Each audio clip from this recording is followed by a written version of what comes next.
I saw her standing there, her little boy tugging at the bars of the playset while mine scrambled up the ladder, full of energy like always. There was something about her face that made my stomach twist. A strange familiarity. I couldn't place it, but it hovered there like a shadow just outside the light. I tried to ignore it. I tried to focus on my son. But the feeling lingered. "You really should be keeping better track of your son," she snapped, her voice like a slap in the quiet afternoon. I turned to her, stunned. "What?" She pointed, sharp and certain. "He pushed my son, just to get to the slide. He could have hurt him." My mouth fell open. My boy was energetic, yes. A handful, yes. But he wasn't malicious. He was playing. "He's just excited," I said, trying to stay level. Her eyes narrowed. "You let him run wild. That's how kids get hurt." I felt it then, that slow rising heat. My pulse quickened. My fingers clenched. Who was this woman? My mind spun, searching.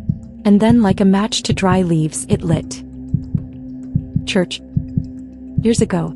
She used to sit in the back, eyes low, hair hiding her face. In and out like a ghost. Rumors swirled around her. Wild stories. Things she never denied. Things people whispered even after she was gone. And now she stood here, judging me. The nerve. I opened my mouth. The words were there, slick and fiery, climbing up my throat. But a whisper broke through. A gentle answer turns away wrath. "Let there be no strife between us, for we be brethren." I brushed them aside. I wanted the strife. I wanted to rip into her with every truth I knew. My hands trembled with it. "You trashy woman," I said, voice low and cold. "You think I don't remember? You're wild kids with fathers no one can name. You think you're in any place to talk about parenting." Her face drained. The pain in her eyes was instant and raw. She stepped back, her son looking up at her, confused. She didn't speak, just turned and walked away. And I stood there, victorious. But it felt wrong. Like I'd stepped into mud and couldn't wash it off. My son ran toward me, smiling like nothing had happened, his cheeks flushed with joy. I couldn't even smile back. My mind kept replaying her face. Her silence. That look in her eyes, like I had taken something fragile and crushed it in my hands. I swallowed hard. Why didn't it feel good? And then, like waking from a dream, I blinked. I hadn't said it. I hadn't spoken a word. It was all in my head. Every poisonous word, every cutting sentence. It was all just waiting on the tip of my tongue. But I hadn't let it out. She was still standing there, waiting. Expecting a reaction. Braced for the blow I almost gave her. And I had a choice. My lips trembled, not from fear, but from the weight of what I could have done. I took a breath. "You're right," I said instead. My voice was shaky but steadying. "It's easy to forget that we're all just trying, even when it doesn't look like it." She blinked.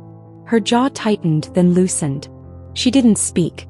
She just nodded slightly, turned away and walked off, her little boy trailing behind her, still glancing back. And I stood there. Not triumphant, but free. The peace I felt didn't come from being right. It came from not letting my flesh win. Paul's words echoed in my heart. Why not rather be wronged? Why not give up the fight, the chance to prove myself, to be heard?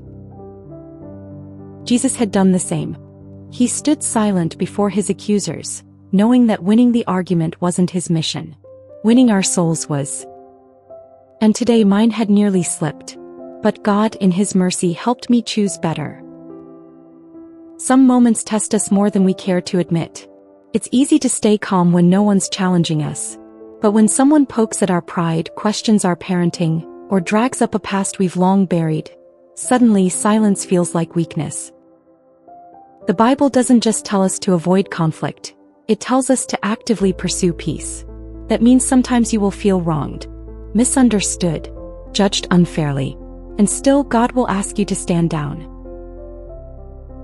It's not just about them. It's about him. And it's about you. It's about you because moments like these are more than coincidence.